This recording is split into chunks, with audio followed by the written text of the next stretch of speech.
Have you ever found yourself in a situation where doing the right thing felt risky? Have you ever wondered whether one ordinary person could make a difference in the lives of many others? The story of Esther is one of courage, faith, and purpose. It is the story of a young woman who went from being an orphan to becoming a queen, and who risked everything to save her people. Even though God's name is never directly mentioned in the book of Esther, his guidance can be seen throughout the entire story. It all began in the mighty Persian Empire, one of the largest and most powerful kingdoms in the world. At that time, King Xerxes ruled over vast lands stretching across many nations. One day, the king held a great feast for his nobles and officials. The celebration lasted for many days and displayed the wealth and power of his kingdom. During the feast, King Xerxes called for Queen Vashti to appear before his guests so they could admire her beauty. But Queen Vashti refused. The king became furious. His advisors feared that if the queen's disobedience went unpunished, other women throughout the kingdom might begin ignoring their husbands as well. As a result, Queen Vashti was removed from her position, and the search began for a new queen. Across the empire, many young women were brought to the royal palace. Among them was a young Jewish woman named Esther. Esther had lost both of her parents when she was young. She had been raised by her cousin Mordecai, who cared for her like a daughter.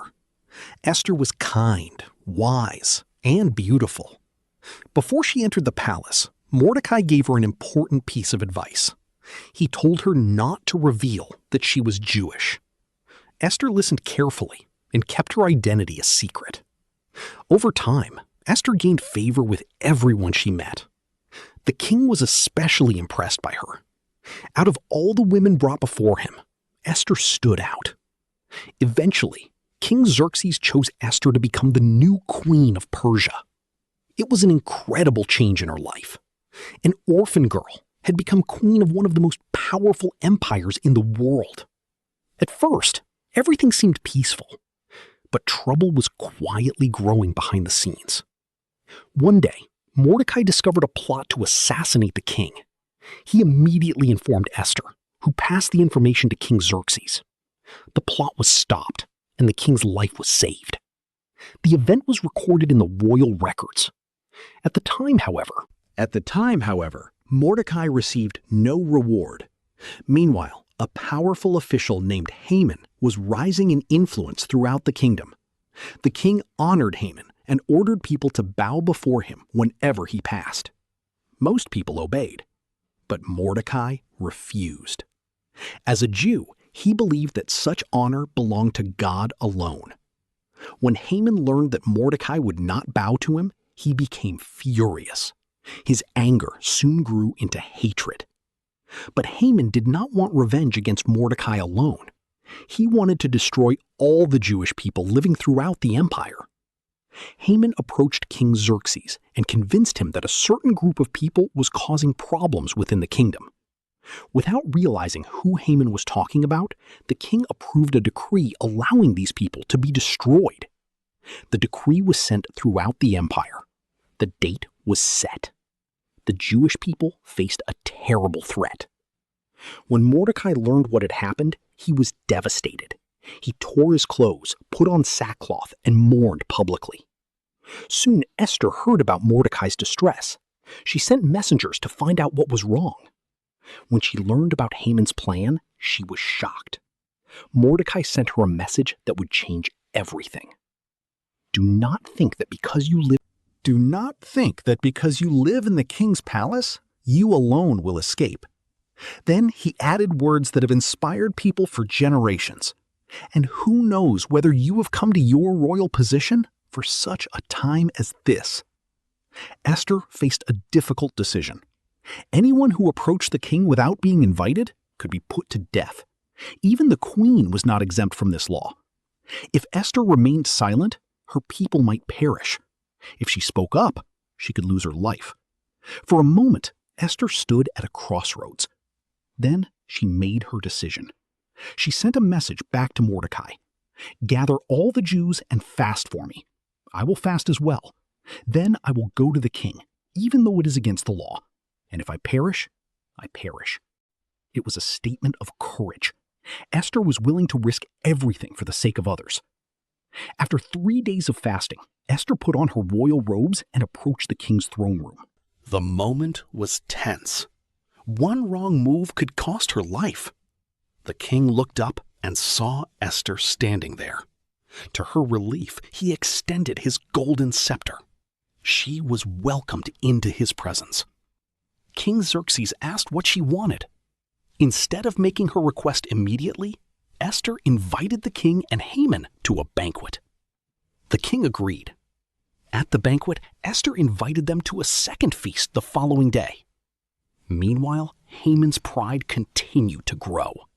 But when he saw Mordecai still refusing to bow before him, his anger returned. Haman became so enraged that he ordered a large gallows to be built. He planned to have Mordecai executed. That night, however, something unexpected happened. The king could not sleep. He ordered the royal records to be read aloud. As the records were read, the king discovered that Mordecai had once saved his life by exposing an assassination plot. To his surprise, Mordecai had never been rewarded. The next morning, Haman entered the palace hoping to ask permission to execute Mordecai. Before he could speak, the king asked him a question. What should be done for the man the king delights to honor?